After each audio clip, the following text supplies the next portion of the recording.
सब मेरे ही हैं, ये मेरे ही देवियां हैं। आज भगवान बड़ा प्रसन्न हो जाते हैं।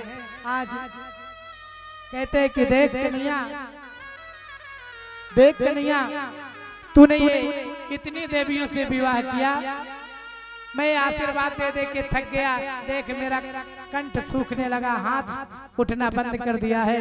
कन्हैया उठ करके स्वयं प्रणाम किया है और जैसे श्याम सुंदर द्वारिकाधीश ने प्रणाम किया है। और सुदामा जी उठकर कहते हैं, दीर्घायु भव, यशस्वी भव, पुत्रवान भव, धनवान भव, अनेकों प्रकार के सुख तेरे आंगन में हो, परम आनंद की प्राप्ति हो।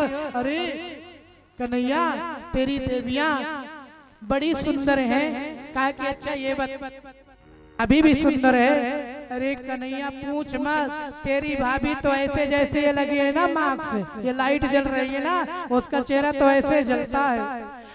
अच्छा भाभी, कपड़े और गहने जब पहनती होंगी तो बहुत अच्छी।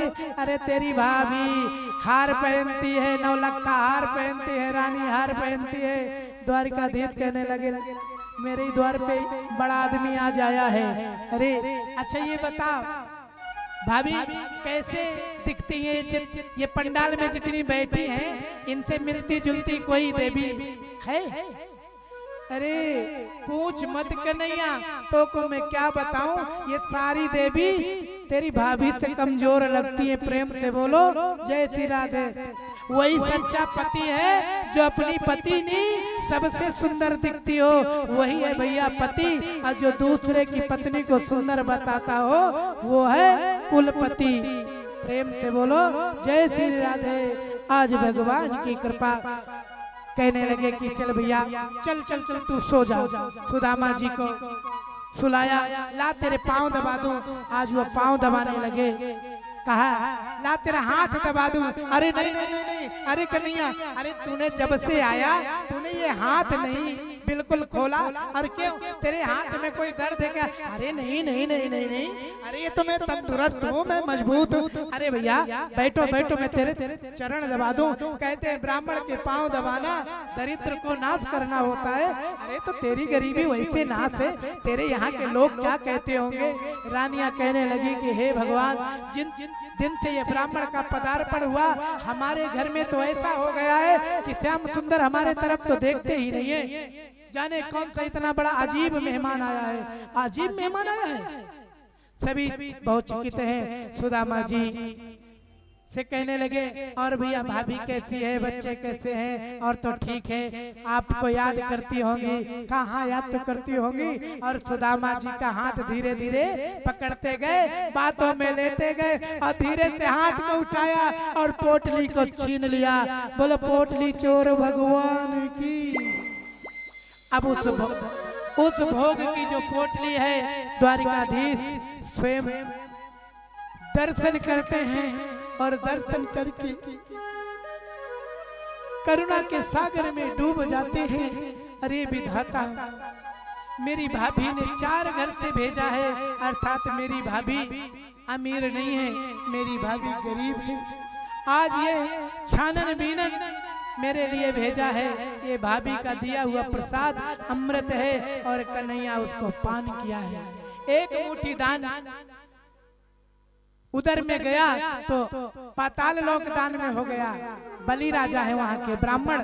दूसरे मुट्ठी को भक्षण किया तो धराधाम को दान कर दिया। ब्राह्मण आज भी राज करते हैं धरती पे। तीसरी मुट्ठी पे खाया, चंद्रलोक को दान कर दिया है, शुक्र वहां के राजा हैं। और चौथी मुट्ठी जैसी खाई, रुक्मिणी जी ने हाथ पकड़ा, रुको रुको रुको रुको रुको नाथ, 3 लोक दान दे दिया, हमने नहीं रोका। द्वारिकाधीश कहने लगे छोड़ो हाथ, छोड़ो हाथ। अरे जिस ब्राह्मण को दान से आज तुम रोक रही हो, यही ब्राह्मण तुम्हें द्वारिका की पटरानी बनाया। अरे महाराज, मेरे दान देने का रोकने का कोई तात्पर्य नहीं है। सुनो सुनो सुनो सुनो, आज भाभी माँ का ये प्रसाद, अरे हम भी खाएंगी देवियाँ, हमारा भी तो मन होता है। आप कितना अच्छा, और आपको पका दूंगी, अच्छे से खाना खीर बना दूंगी, पेट दर्द हो जाएगा। द्वारिकाधीश खुश हो गए और सुदामा और द्वारिकाधीश दोनों बड़े प्रेम से आनंद की अनुभूति प्रकट हो रही है। द्वारिकाधीश स्वयं भाभी के घर गए हैं और 7 खंडों का महल सुशीला का बनाया। बोलो भक्त उद्धार भगवान की जय हो। वहाँ पे हाथी घोड़े राज सिंहासन पूरी द्वारिका की राज व्यवस्था पोरबंदर सुदामा के आंगन में हुई है। जब सुदामा जी सो जाते तो द्वारिकाधीश घर जाते। जैसे जैसे ये समय बीतता गया, अब तो सुदामा जी के घर में सुशीला जल नहीं पिया कि जब स्वामी आएंगे तभी मैं जल का पान करूंगी। आज ये राज रानी उन्हीं के हाथों से मैं सम्मानित होंगी, तब मानूंगी। 7 खंडों में चढ़ करके देखती रही सुदामा जी खाए भोजन प्रसादी में आनंद मिल रहा है और उसी आनंद में घर को मन नहीं कर रहा जाने को, क्योंकि भर पेट भोजन और बढ़िया ठंड के दिन में रजैया मिल जाए तो संसार के भाई भैया छूट जाएं। प्रेम से बोलो जय श्री राधे। जीव को सुख मिलने की जरूरत है। द्वारिकाधीश कहने लगे ये कब जाएगा, ये तो जाने का नाम ही नहीं लेता है। भाभी वहाँ भूख को मर रही है और ऐसी क्या मित्रता मेरी कि मेरी भाभी ही प्राण त्याग दे। अच्छा बड़ा ढीठ मेहमान है, मैं ही बोल दूं। अच्छा सुदामा जी बच्चे तुम्हें याद करते होंगे। अरे नहीं नहीं नहीं वो बड़े हो गए हैं, अब तो बच्चे मैं तो वैसे घर से बाहर ही रहता, पर भाभी तो याद करती होगी। पांडे जी ने कहा हाँ भाभी तो तेरी याद करती होगी। तो कान में द्वारिकाधीश कहते हैं तो फिर जाओ ना, हमें क्यों बद्दुआ दिलाते हो। प्रेम से बोलो जय श्री राधे। अरे तू कैसी उद्दंडता की बातें कन्हैया, तूने सब कुछ छोड़ा लेकिन तू अपनी हरकत और उद्दंडता नहीं छोड़ा, क्यों रे? अरे चल ठीक भैया। अच्छा ये बताओ तुम जाओगे कब? कल चला जाऊंगा। सुदामा जी की तैयारी हुई, सुदामा जी चलने लगे और जैसे उठ करके खड़े हुए, अरे द्वारिकाधीश द्वारिकाधीश देखो, दुनिया वाला मुझे द्वारिकाधीश कह दे लेकिन आप मुझे कन्वा कह के कृष्ण कह के ही बुलाओगे। मैं तो आपके चरणों का धीश हूँ सुदामा, आप मेरे घर को पावन कर दिया। आप जा रहे हो बड़ी खुशी की बात है। जय श्री राधे। कहा आज तो उत्तर दिशा में नहीं जाते ना, तो कहा रुक जाओ भैया आ जाओ। मेहमानी हुई, प्रातः काल संध्या बंदन के बाद ब्राह्मण देवता तैयार हुए। अच्छा ये बता क्या आप जा रहे हो क्या? हाँ हाँ जाऊंगा।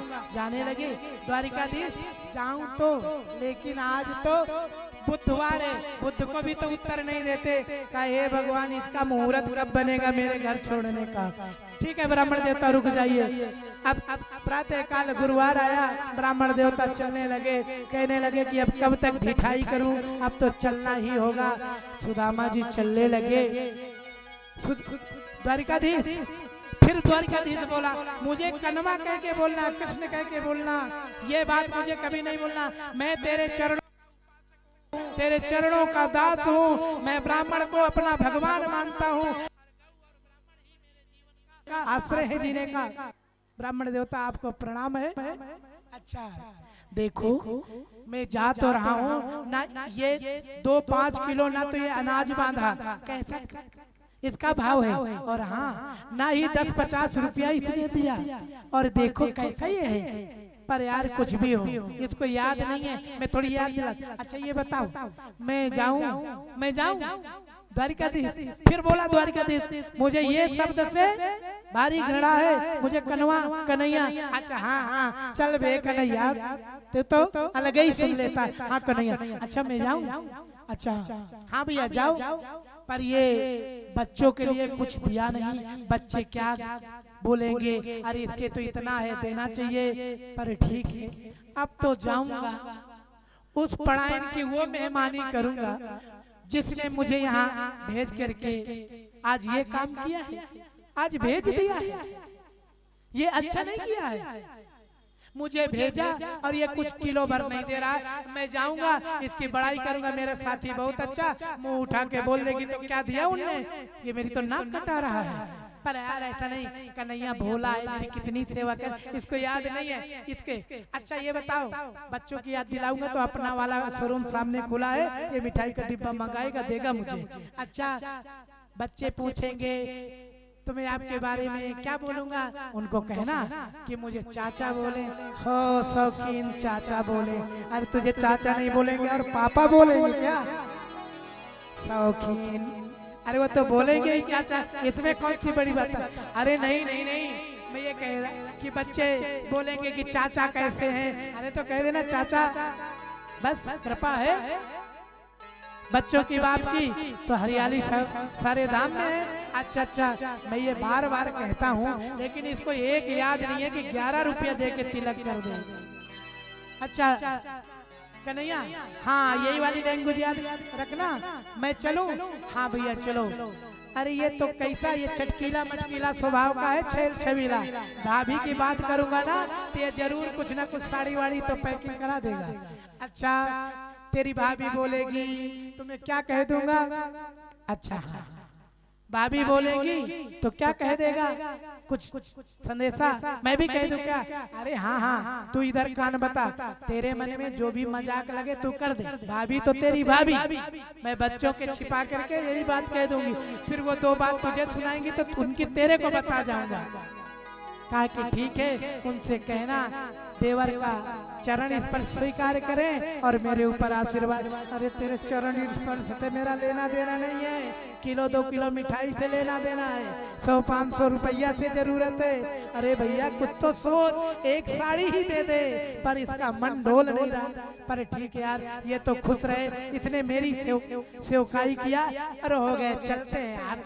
कुछ नहीं, भाभी को नहीं दिया तो मुझे कितना सुंदर इसने कपड़ा उड़ाया है। अब ये कपड़ा पहन करके मैं यहाँ से सीधे ससुराल जाऊंगा। सालियाँ मुझे देखेंगे कि जीजू की फैक्ट्री चल गई क्या, इतनी अच्छी कपड़ा पहन लिया। अब तो जाऊंगा, आनंद से भर जाएगा। द्वारिकाधीश से कहते हैं कन्हैया अब मैं जाऊं? कन्हैया कहने लगे हाँ भैया, प्रणाम प्रणाम प्रणाम प्रणाम। अरे भैया प्रणाम प्रणाम की तो पर्यायवाची गा रहा है। ठीक है ठीक है ठीक है ठीक है ठीक है। अच्छा मैं जाऊं? हाँ भैया जा।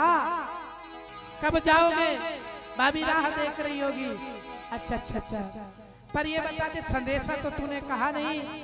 कह देना मेरी भाभी से, एक मास दुई पाख में द्वादशी हो।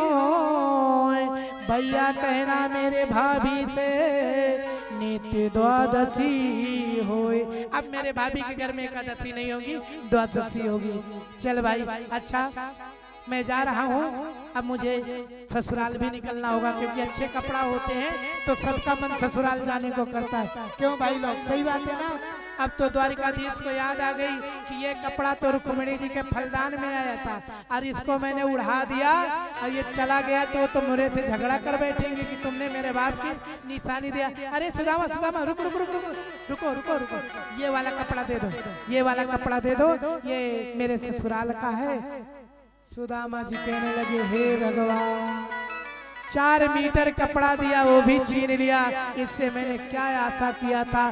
ससुराल जाऊंगा, अब कहीं नहीं ससुराल जाऊंगा, अब सीधे घर जाऊंगा और उस पढ़ाइन की वो मेहमानी करूंगा कि वो भी सोचेगी कि कभी द्वारिका जाओ।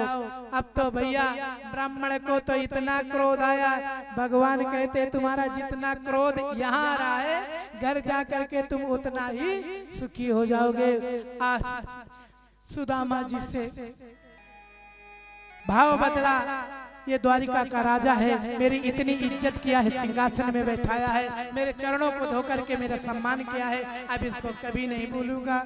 दोनों परस्पर मित्र गले मिलते हैं, बचपन की यादें बाहों में आती है यार। अब मेरा मित्र जाएगा छूट। आज सुदामा जी चलते हैं। भाई यही प्रेम बनाए रखना, क्योंकि मैं जानता हूँ जिस मित्र के ऊपर तेरे जैसे मित्र की कृपा हो जाए, मित्र वही जो विपद बटावे। आज दोनों श्याम सुंदर रो रहे और सुदामा बार बार घोड़े से लग रहे हैं। मन घर छोड़ने को नहीं और मजबूरी घर में रोकने को नहीं, दोनों लड़ रही हैं। आज सुदामा अपने माथे पे हाथ ठोकते और मित्र से जुदा होकर के चल दिया सुदामा। कृष्ण का नाम, कृष्ण का संकीर्तन, कृष्ण के बात को याद करते हुए आज सुदामा जी अपने नगर की ओर पहुंचे। छोड़ दो, अपने गांव की ओर जाओ। आज मित्र की याद घर में पहुंचे तो देखा 7 खंड का महल, जहां सुदामा की पर्ण कुटी है वो बन जाती है। अरे भैया 7 खंडों की महल। सुदामा जी ने कहा कोई सेठ ने यहाँ फैक्ट्री टिका दिया, मेरी झोपड़ी मेरी प्लाट भी गई काम से। इस कनवा के घर गया तो ये भी काम खो दिया। और कहाँ